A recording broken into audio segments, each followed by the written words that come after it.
So far in these lectures, we've been looking at crimes like robbery and murder, both from a historical viewpoint and also in contemporary society.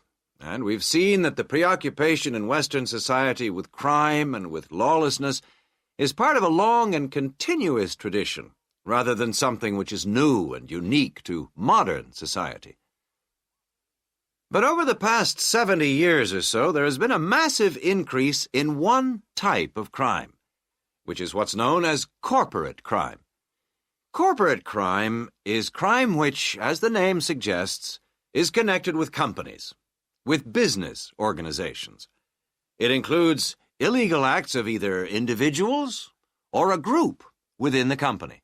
But what is important is that these acts are normally in accordance with the goals of the company. They're for the good of the company rather than the individual.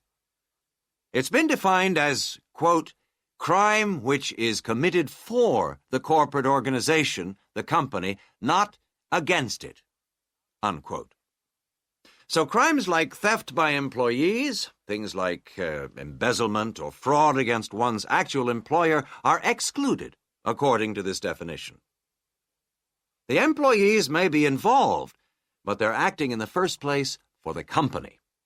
They may not even realize they're committing a crime, or they may realize, but they feel it's excusable because it's policy, or because otherwise they may lose their jobs.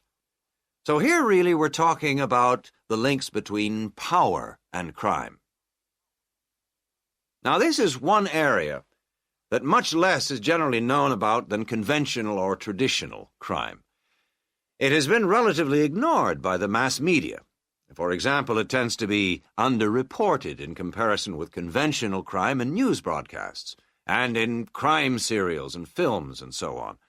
They very rarely deal with corporate crime.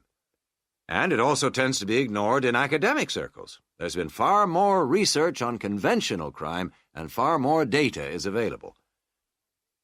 There are several reasons for this lack of interest in corporate crime compared with other types of crime. It's often very complex, whereas with conventional crime, it's usually possible to follow what's going on without specialist knowledge.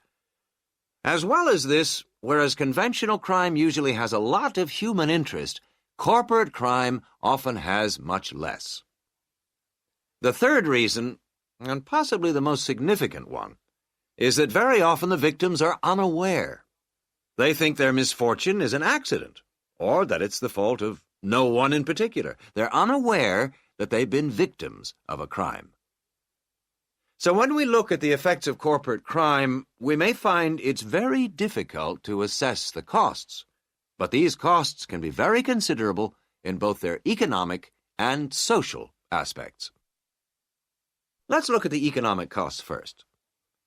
For example, if a company is producing fruit juice, and it dilutes its product so that it's just a little below the concentration it should be, many millions of people may be paying a small amount extra for their carton of orange juice. Now, small amounts like this may seem insignificant for individual customers, too small to worry about. But for the company, this deception might result in massive illegal profit.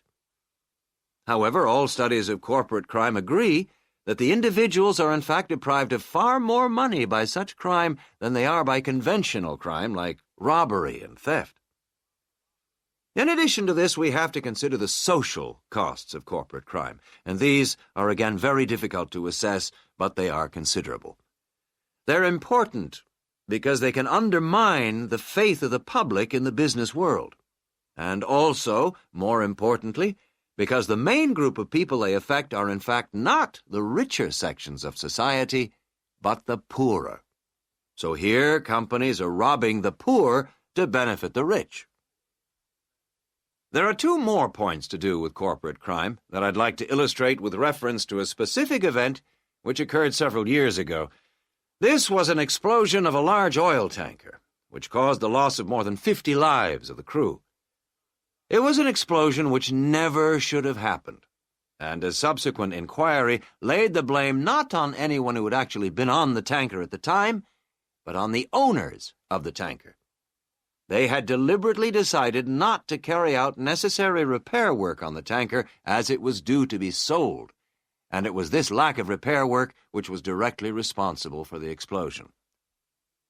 Now, this illustrates 2 points to do with corporate crime. First of all, that it does not have to be intentional.